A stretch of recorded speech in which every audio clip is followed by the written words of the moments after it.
أشهد أن لا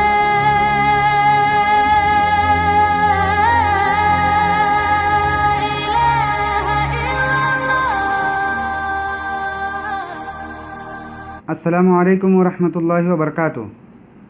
آپ تمام لوگوں کا سوال جواب کی دوسری نشست میں استقبال ہے۔ آج ہم چند سوالات لیتے ہیں۔ پہلا سوال ہم لیتے ہیں، ہمارے ایک بھائی ہیں دلی سے، وہ ہم سے سوال کر رہے ہیں۔ آئیے ہم سوال سنتے ہیں۔ کیا روزے کی حالت میں بال کٹوا سکتے ہیں؟ ہاں، ہمارے بھائی نے سوال کیا ہے کہ کیا روزے کی حالت میں بال کٹوا سکتے ہیں؟ تو ان کا جواب یہ ہے کہ جو بال کاٹنا غیر روزے کی حالت میں، یعنی کہ جب آپ روزہ نہ ہوں تب جائز ہیں، وہ روزے کی حالت میں بھی جائز ہیں۔ جیسے سر کے بال کاٹنا، سر کے بال اگر بڑے ہو گئے اور آپ روزہ نہیں ہیں تو آپ کاٹتے ہیں، تو روزہ رہنے کے بعد بھی وہ بال کاٹے جا سکتے ہیں، روزے کی حالت میں بھی وہ بال آپ کاٹ سکتے ہیں۔ لیکن داڑھی کے بال، داڑھی شیو کرنا، یہ آپ روزہ ہوں یا نہ ہوں یہ منع کیا گیا ہے۔ اس کا مطلب یہ ہے کہ جو بال کاٹنا روزے کی حالت میں نہ ہونے کے بعد جائز ہے، وہ روزے کی حالت میں بھی جائز ہے، اور جو بال کاٹنا منع ہے وہ روزے کی حالت میں بھی منع ہے، اور روزے کی حالت میں اگر آپ نہ ہوں تو بھی منع ہے۔ یہ آپ کا جواب ہے۔ امید ہے کہ آپ کا جواب مل گیا ہوگا۔ آئیے ہم دوسرا سوال لیتے ہیں۔ السلام علیکم۔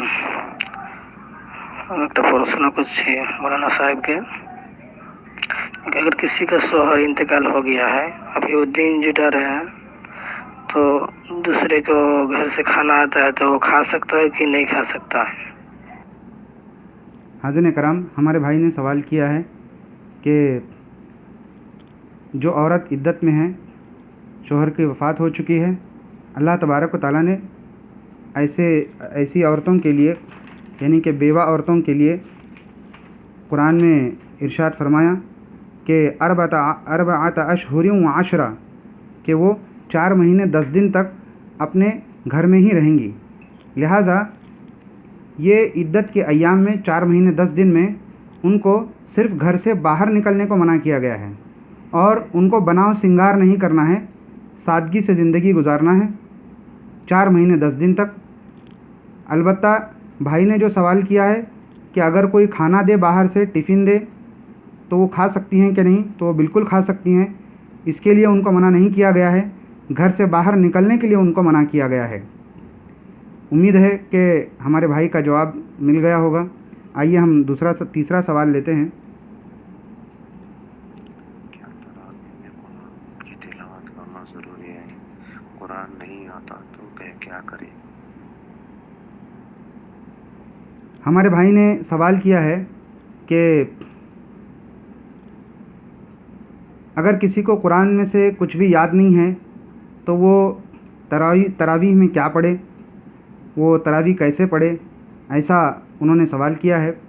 نسائی اور ابو داؤد میں نسائی اور سنن ابو داؤد میں ایک روایت ہے کہ ایک آدمی اللہ کے نبی صلی اللہ علیہ وسلم کے پاس آیا، اور اس نے اللہ کے نبی صلی اللہ علیہ وسلم سے کہا کہ اللہ کے نبی، مجھے کوئی ایسی چیز سکھائیے جو میرے لیے قرآن کے بدلے میں کافی ہو جائے، کیونکہ مجھے پڑھنا نہیں آتا ہے۔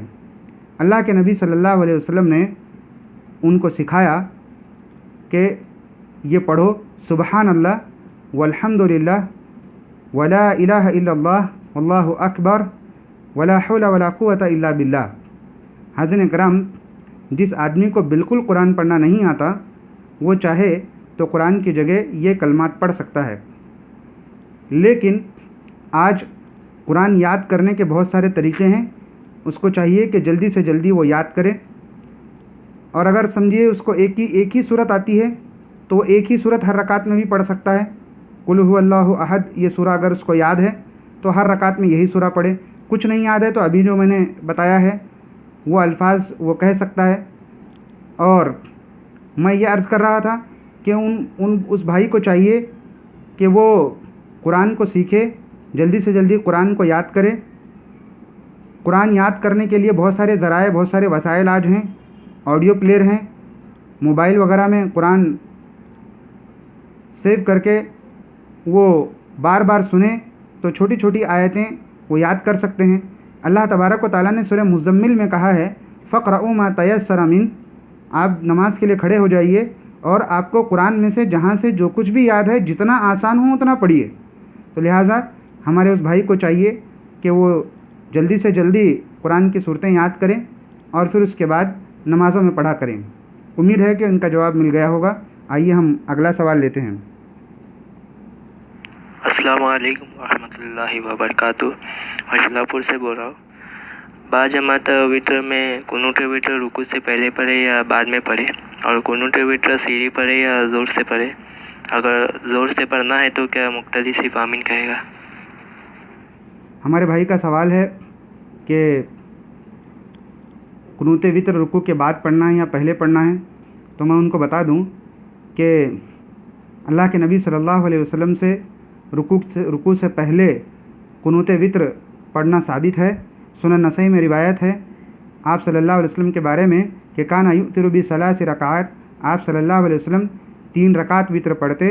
کانا یقرأ فی الاولی بسبح اسم ربک الاعلی، پہلی رکعت میں سبح اسم ربک الاعلی والا سورہ پڑھتے۔ وفی الثانیہ بقل یا ایھا الکافرون، اور دوسری رکعت میں قل یا ایھا الکافرون پڑھتے۔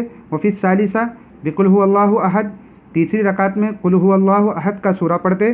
ویقنت قبل الرکوع، اور آپ صلی اللہ علیہ وسلم رکوع سے پہلے قنوت وطر یعنی کہ دعائے قنوت پڑھا کرتے تھے۔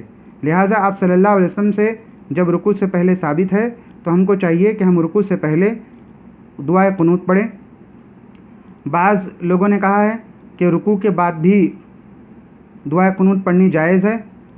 میرے علم میں نہیں ہے کہ رکوع کے بعد پڑھنے کو کہیں منع کیا گیا ہو یا رکوع کے بعد پڑھنا حرام ہو، لہٰذا رکوع کے بعد بھی پڑھی جا سکتی ہے، لیکن افضل یہ ہے، ترجیح اس بات کو دینا چاہیے کہ آپ صلی اللہ علیہ وسلم نے رکوع سے پہلے دعائے قنوت پڑھی ہے، اس لیے ہم بھی آپ کی سنت پر عمل کرتے ہوئے رکوع سے پہلے ہی دعائے قنوت پڑھیں گے۔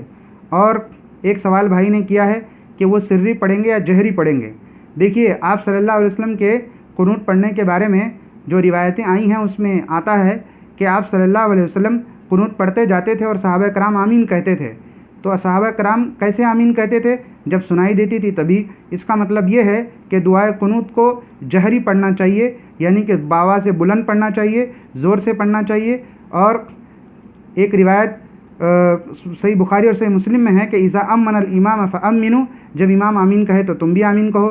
تو اس کا مطلب یہ ہے کہ مقتدی جو دعائے قنوت سن رہے ہیں وہ آمین کہیں۔ مجھے امید ہے کہ بھائی کو جواب مل گیا ہوگا۔ آئیے ہم اگلا سوال لیتے ہیں۔ ہماری ایک بہن کی طرف سے وہ سوال ہے، وہ کہتی ہیں کہ تراویح میں پارے دیکھ کر پڑھ سکتے ہیں کیا؟ میں نے کل کی نشست میں اس کا جواب دیا تھا، شاید یہ وہی بہن ہوں تو ان کے لیے پچھلی نشست میں جواب موجود ہے۔ اگر یہ بہن نہیں ہے تو میں ان سے گزارش کرتا ہوں کہ کل کے ویڈیو میں جو اپلوڈ ہوا ہے سوال جواب کا، اس میں آپ یہ جواب سنیں۔ پھر بھی میں آپ کو اختصار کے ساتھ بتا دیتا ہوں کہ حضرت عائشہ رضی اللہ عنہ کے غلام تھے ذکوان، وہ قرآن کا مصحف، قرآن کی کاپی دیکھ کر نماز پڑھایا کرتے تھے۔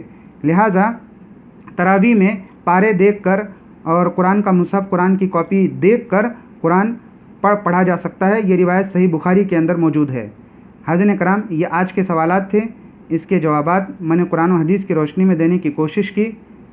اللہ تبارک و تعالیٰ سے دعا ہے اللہ تبارک و تعالیٰ ہم تمام کو سنی ہوئی باتوں پر عمل کی توفیق دے، ہمارے علم میں اضافہ فرمائے، آمین۔ وآخر دعوانا الحمدللہ رب العالمین۔ بارک اللہ لنا ولکم۔